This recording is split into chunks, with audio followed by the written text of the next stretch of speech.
Ladies and gents, we are on our way to Mackey's. We are going to Mackey's and I'm going to be recreating the food that I'm getting at home. I'm going to be showing you how to make it in a really delicious way. That is going to be my challenge, recreating it from scratch. Beautiful. Okay, what can I get for you? Can I please have a Big Mac, large fries and a vanilla milkshake? And then on the sides separately, please can I have one double espresso and one cheeseburger? One double espresso and one cheeseburger. Yeah. Anything else? No, that's all. Thank you. Yeah. Unless it's the small one. Amazing. Thank you so much. Thanks, you too. We got the goods. We are gonna dissect these and I'm gonna break them down. I'm gonna open them up, see what's inside, you know, put it back together, taste it. You know my opinion here, I do quite like a Mackey's, but we can do it better at home. Also, these chips look a bit anemic. I'm gonna taste the chips first. Gotta taste them. Gotta check for seasoning. They gotta have a nice crunch. I'm actually pretty sure this one is undercooked. What is that? It tastes soggy. It tastes like it's just thawed from the freezer. No. I usually love my fries from Mackey's, but these ain't it today. I've had better Mackey's. You can do better. You can do better. You can do better. Right, on to the main star of the show. But we're gonna dissect this and have a look what's inside. Let's give it a taste. When I'm drunk, late at night, this slaps, but this is my challenge to make a tastier version of the burger, so I think let's do it.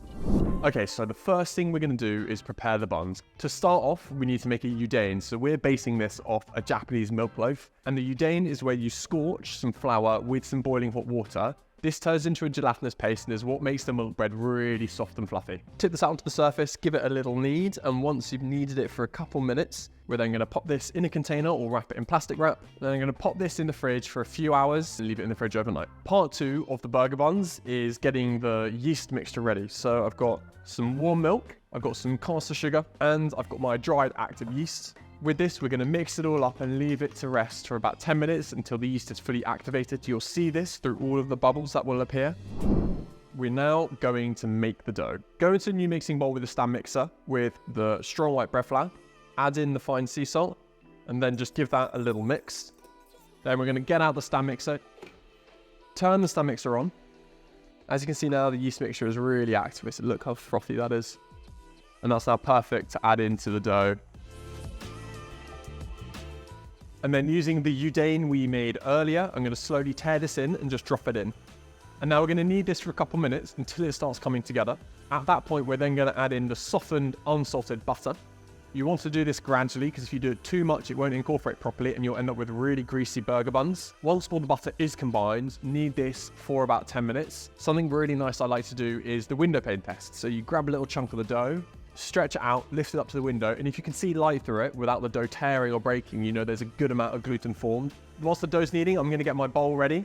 Tiny bit of olive oil in the bottom, a little drop, and then with some paper towel or your hands, you're just going to rub it around into the bowl. This just helps the dough come out easier once it's risen later on. Okay, so here is the dough. It's been 10 minutes. Roll it into a little ball, and then I'm going to add it into the oiled bowl, cover it with a tea towel until we're ready to use. I'm going to let this rise for about 1 to 1.5 hours. You'll see now when I open this again, it will be doubled in size. 1.5 hours later, the dough should be risen. And I'm going to punch the air out, let all your stress out. This is the nice thing about baking. If you're an angry person, I am not an angry person, but if you are an angry person, this is the thing for you. Knock out any air. So you're going to divide the dough into 108 gram balls. This should give you roughly 108 grams for each portion. Weigh them out if you want to do that, and then roll them into a ball using your hand, let them rest for a few minutes, and then one by one, I'm going to push it, flatten it down with our fingers, and then fold in on the dough, press down, then flip over. Do that with each of your portions, and then we're going to roll them in the palm of our hand. Lay them out evenly spaced because they will rise, so you need to leave enough room for them to not touch each other. A good couple inches between them, like so. Pinch any bubbles you see on the top of the surface because this will affect them when they go in the oven. I'm going to cover these again with a damp cloth and leave them to rest for about another hour or 45 minutes until they are 2/3 doubled in size. If they are under-risen on the second one, they will burst in the oven because it'll be too crazy. If they're overdone in the oven, they won't have any nice puff and they won't have a nice shape and texture we want. To make the perfect gherkins, we're going to get lots of pickled cucumbers. First off, make sure you rinse them, and then we're going to add them into a sterilized jar. So then we have some dill leaves, which we're going to add in on top. Just squish them in there. A few coriander seeds. For the brine mixture, we're going to be doing equal parts vinegar and water. We're going to add in some sugar and some salt, just a generous pinch of each, and then bring that to a boil, pour it over the cucumbers, seal it, and then we're going to leave that for maybe 3-4 days until they're really nice gherkins that we can use in our burger. We've now got our burger buns ready. Whilst they're proving, I'm going to be making the burger sauce. The Big Mac sauce is the most notorious thing about the burger. So the secret ingredients to this are a mayonnaise, which I'm going to make from scratch. So what I will need is 1 whole egg, some sea salt, and a splash of vinegar, some vegetable oil or canola oil. This is going to be done in an all-in-one method, so I'm going to be adding it all into here using a blender and blitzing it all in one go, and you'll get a really clear, nice, light mayonnaise. And as easy as that, you have a homemade mayonnaise. The second most important part to the Big Mac sauce is our pickles. You can use a pickle relish if you want to do this easily and you're not using homemade pickles.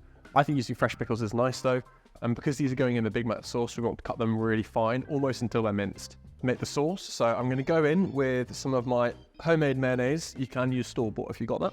Some of the minced pickles. We want some spices, so the key spices for this sauce are smoked paprika, garlic powder, and onion powder. A very small squeeze of honey.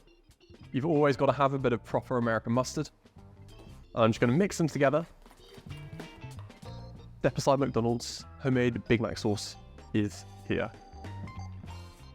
The next topping for the burger is the lettuce. So we're going to cut it up into nice thin strips, and it will give a really nice crunch and freshness to the rich burger. The penultimate component for the burger is then going to be some onion. Here I've got a sweet white onion, and we just want to finely dice it, and I'm going to show you a really good technique to do that. And what I'm going to do is flatten it with the palm of my hand, kind of naturally breaks into 3, and then we're going to go across and do really thin slices of onion, and roll your knife, get really nice, even, fine chunks. There we go. I think this is going to go really nicely in the burger because you don't want too many big pieces of onion. And actually, if you look at the Mackie D's burger, they have very small pieces in them itself. So hey, this couldn't be a better representation if I tried.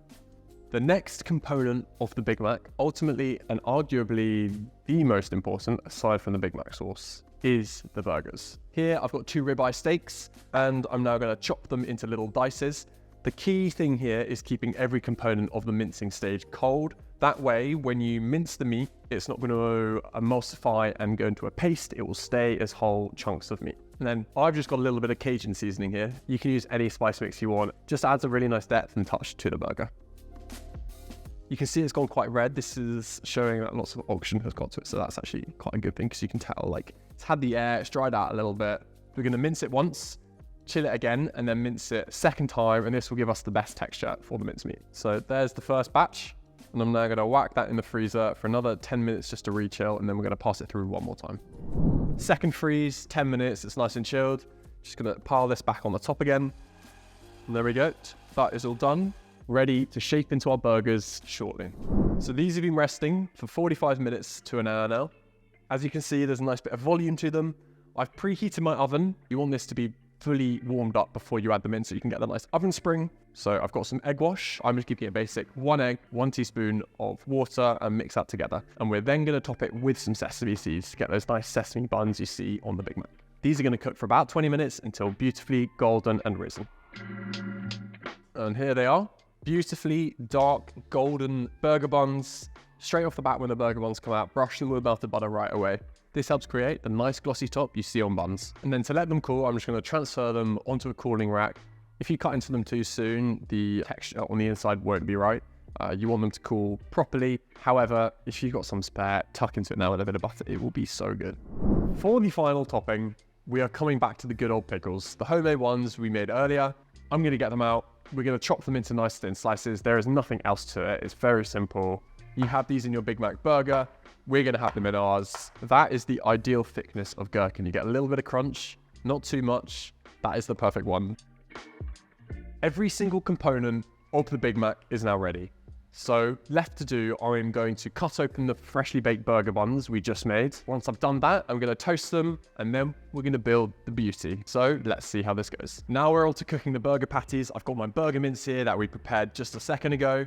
And you're gonna grab a small golf ball size amount of meat, because bearing in mind this is gonna spread out very, very thin, so don't overdo it. And just lightly fold it in your hands a couple times, not compacting it too much. Then place it straight in the center and immediately push down.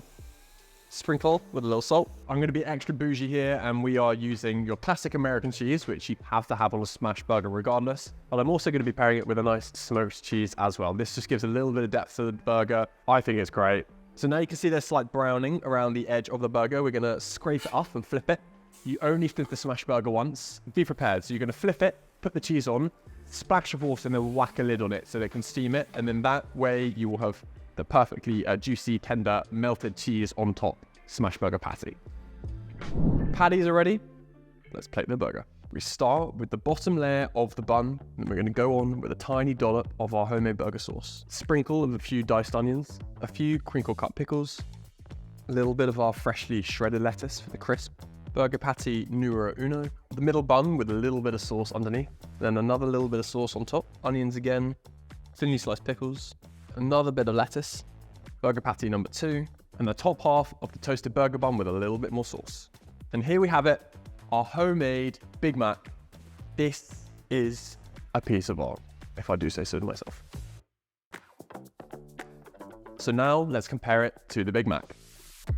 I think I know which is the clear winner. Let's taste them and decide which is tastier. I don't know how I'm gonna fit this in my mouth, but we're gonna give it a go.